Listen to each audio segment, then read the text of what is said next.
আসসালামু আলাইকুম। আগামীকাল ১২ই মে এসএসসি সমমানের পরীক্ষার রেজাল্ট প্রকাশিত হবে। তো আপনারা অনেকেই ২০২৪-এ পরীক্ষা দিয়েছেন এবং আপনারা আপনাদের ফলাফলটা দেখতে চাচ্ছেন। তো কিভাবে আপনাদের হাতে থাকা মোবাইল দিয়ে নিজেই আপনারা কিভাবে আপনাদের রেজাল্টটি দেখবেন, এটি আমি আপনাদের দেখিয়ে দিব। তো ফার্স্ট অফ অল আপনারা আপনাদের প্লে স্টোরটি ওপেন করে নেবেন। দেন এখান থেকে আপনারা সার্চ বারে সার্চ করবেন এসএসসি রেজাল্ট ২০২৪। এটা লিখে সার্চ করলে আপনারা ফার্স্টে একটি অ্যাপ পেয়ে যাবেন। তো এখান থেকে আপনারা এই অ্যাপসটি ডাউনলোড করে নেবেন, ঠিক আছে? তো আমার অলরেডি ডাউনলোড করা আছে, আমি ওপেন করে নিচ্ছি। ওপেন করার পরে আপনারা এখানে দেখতে পারবেন এসএসসি রেজাল্ট, এটার উপরে ক্লিক করে দিবেন। এবার এখানে দুইটা অপশন থাকবে, আপনারা চাইলে এসএমএস থেকেও রেজাল্টটা জানতে পারবেন এবং এখান থেকে সরাসরি মার্কশিট সহ ফলাফলটি দেখতে পারবেন।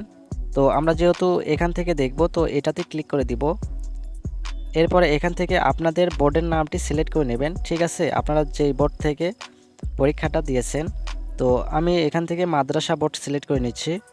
এরপরে আপনাদের এখানে ফর্ম ফিল আপ করতে বলবে। এবার এখানে দেখতে পারবেন পরীক্ষার নাম, দেন আপনারা এখান থেকে এই খালি বক্সে ক্লিক করে দিবেন। এখান থেকে আপনাদের পরীক্ষার মেথডটি আপনারা সিলেক্ট করে নেবেন। দেন আপনি যদি এসএসসি পরীক্ষা দেন তাহলে আপনি এইটা সিলেক্ট করে নেবেন। তো আমি এটাতে ক্লিক করে দিলাম। এরপরে এখান থেকে পরীক্ষার সাল আপনারা এই ফাঁকা বক্সে ক্লিক করে দিবেন। এরপরে এখান থেকে আপনারা সেই সালটি দিয়ে দেবেন, কত সালে পরীক্ষা দিয়েছেন, ঠিক আছে? আমি ২৪ দিয়ে দিলাম। এবার এখান থেকে বোর্ডের নাম সিলেক্ট করে দিবেন। দেন এখান থেকে আমি মাদ্রাসা বোর্ডটি সিলেক্ট করে নিচ্ছি। এরপরে এখানে ফলাফলের ধরন এটা সিলেক্ট করে নেবেন। এখান থেকে আপনারা অবশ্যই একক বিস্তারিত ফলাফল এটাতে ক্লিক করে দেবেন, ঠিক আছে?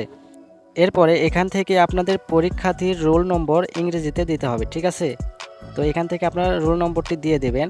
রোল নাম্বার দেওয়ার পরে এখানে আপনারা পরীক্ষার্থীর রেজিস্ট্রেশন নম্বর দিয়ে দেবেন, এটাও কিন্তু ইংরেজিতে দিতে হবে, ঠিক আছে? এখান থেকে পরীক্ষার রেজিস্ট্রেশন নম্বর দিয়ে দেবেন। দেওয়ার পরে এখানে আপনারা দেখতে পারবেন একটা কোড আছে। তো এই যে এখানে এই কোডটা এখানে লিখে দিতে হবে, ঠিক আছে? এখানে এক এক সময় এক এক রকম কোড থাকবে, আপনারা এখানে যেটা লেখা থাকবে ওটাই কিন্তু এখানে লিখে দেবেন, ঠিক আছে? তো এখানে লেখা আছে 3449, ঠিক আছে? এরপরে আপনারা যদি ফলাফল দেখুন এটার উপরে ক্লিক করেন তাহলে কিন্তু ফলাফলটি এখানে আপনাদের মাঝে চলে আসবে। তো ২০২৪ সালের ফলাফল এখনও কিন্তু প্রকাশিত হয় নাই, এই জন্য এই অপশনটা এখানে আসছে। তো চিন্তার কোনো কারণ নাই, এখানে ১২ই মে অর্থাৎ আগামীকালকে এটা ওপেন হয়ে যাবে। আপনারা এখান থেকে খুব সহজেই এটা দেখে নিতে পারবেন। তো ভিডিওটি এই পর্যন্তই ছিল। ভিডিওটি কেমন লেগেছে অবশ্যই কমেন্ট করে জানাবেন।